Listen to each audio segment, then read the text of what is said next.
দর্শক, রাজধানীর জলাবদ্ধতা নিয়ে এই মুহূর্তে আমাদের সঙ্গে যুক্ত হচ্ছেন আমাদের সহকর্মী মাইদুল ইসলাম হিমেল। তিনি রয়েছেন তেজগাঁওয়ে। হিমেল, জানাবেন ভোর থেকেই রাজধানীতে এই যে বেগতিক পরিস্থিতি, কি চিত্র দেখতে পাচ্ছেন এখন সেখানে?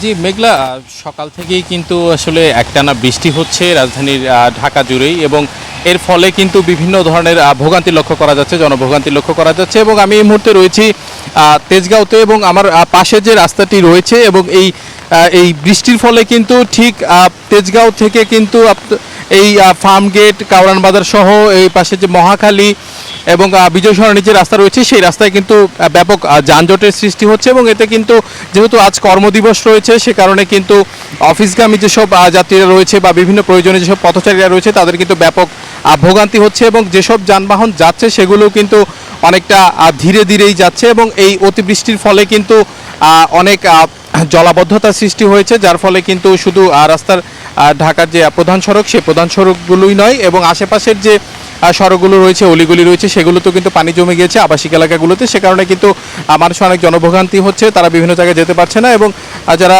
নিম্ন আয়ের মানুষ রয়েছে, শ্রমজীবী মানুষ রয়েছে, তাদের কিন্তু অনেক সমস্যা হচ্ছে, যেহেতু তাদের অনেকটা রাস্তাঘাটের বিভিন্ন জায়গায় কাজ করতে হয়। সেটি কিন্তু একটি তাদের জন্য একটি ভোগান্তির কারণ হয়ে দাঁড়িয়েছে। এবং অফিসগামী, স্কুল কলেজগামী যেসব শিক্ষার্থী রয়েছে বা যেসব পথচারী রয়েছে, তাদের অনেক সময়ের ব্যাঘাত ঘটছে, এবং অনেকটা ভোগান্তির কিন্তু পোহাতে হচ্ছে তাদের গন্তব্যে যাওয়ার ক্ষেত্রে। এবং যেসব যানবাহন কিন্তু এবং যে সিগন্যালগুলো দেওয়া হচ্ছে রাস্তার ট্রাফিক নিয়ন্ত্রণের ক্ষেত্রে, সেই সিগন্যালগুলোর সময় কিন্তু অনেকটা দীর্ঘক্ষণ দেওয়া হচ্ছে, যে কারণে কিন্তু অনেকটা সময় ক্ষেপণ ঘটছে। এবং এই পাশে কিন্তু রাস্তার পাশেই যে এক পাশে কিন্তু পানি জমে গিয়েছে, যে কারণে কিন্তু যানবাহনগুলো এক পাশ দিয়ে যেতে পারছে, আরেক পাশ দিয়ে কিন্তু যেতে পারছে না, যে কারণে কিন্তু যাতায়াতের রাস্তা অনেকটা সংকুচিত হয়ে গিয়েছে, যেটি অনেকটা ঠিক সামনের জায়গায় গিয়ে কিন্তু যানজটের সৃষ্টি করছে। তো সব মিলিয়ে আসলে একটি ভোগান্তির চিত্রই কিন্তু এই রাজধানী ঢাকাতে দেখা যাচ্ছে। এবং আবহাওয়া অফিসের পূর্বাভাসের মতে কিন্তু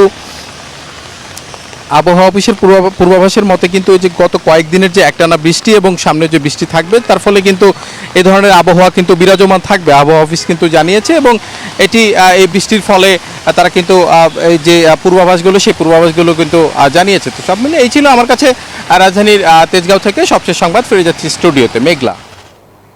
হিমেল, আপনাকে ধন্যবাদ।